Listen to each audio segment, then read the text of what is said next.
ये कहानी है जयनारायण नाम के आदमी की जो रिटायर्ड हो गए थे और कुछ सालों पहले उनकी पत्नी का बीमारी के चलते निधन हो गया था।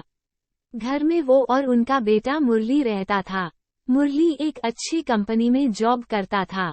जयनारायण जी अपने आप को बहुत अकेला महसूस करते थे। उनकी ये अकेलेपन की फीलिंग यूं ही नहीं थी।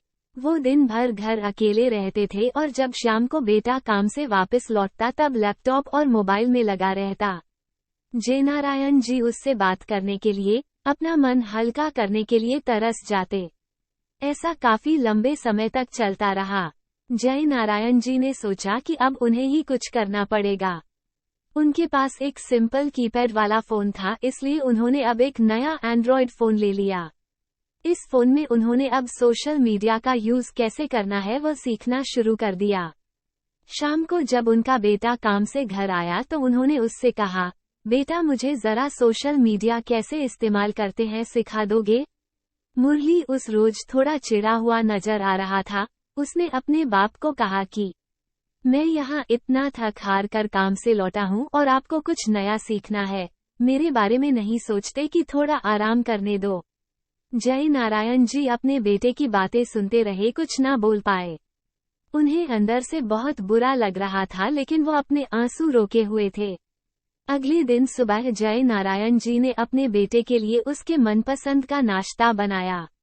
नाश्ता करते हुए बेटे का मूड अच्छा लग रहा था, इसलिए जयनारायण जी ने फिर से उससे कहा कि बेटा मैंने सोशल मीडिया पर अकाउंट तो पड़ोसी के लड़के से बनवा लिया है, अब तू मुझे बता दे कि इस पर पोस्ट कैसे करते हैं। अपने बाप की बातें सुनकर इस बार मुरली जोर जोर से हंसने लगा और कहने लगा, क्या पापा आप भी इस उम्र में कहाँ सोशल मीडिया के चक्कर में पड़ रहे हो?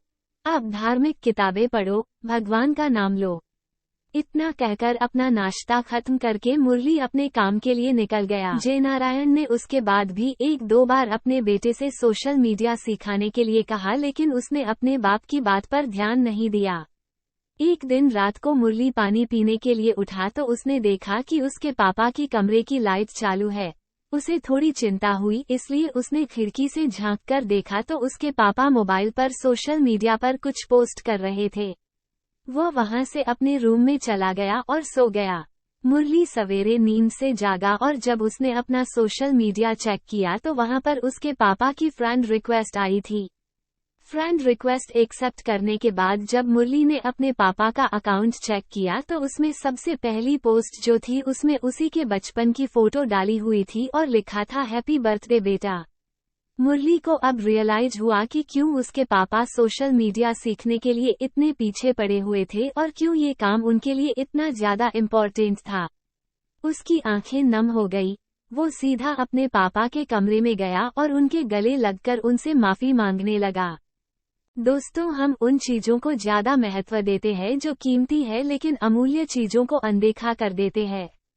माँ बाप और बाकी रिश्ते, इनको कोई भी कितनी भी कीमत देकर कभी खरीद नहीं सकता, इसलिए इनकी वैल्यू करना शुरू करो।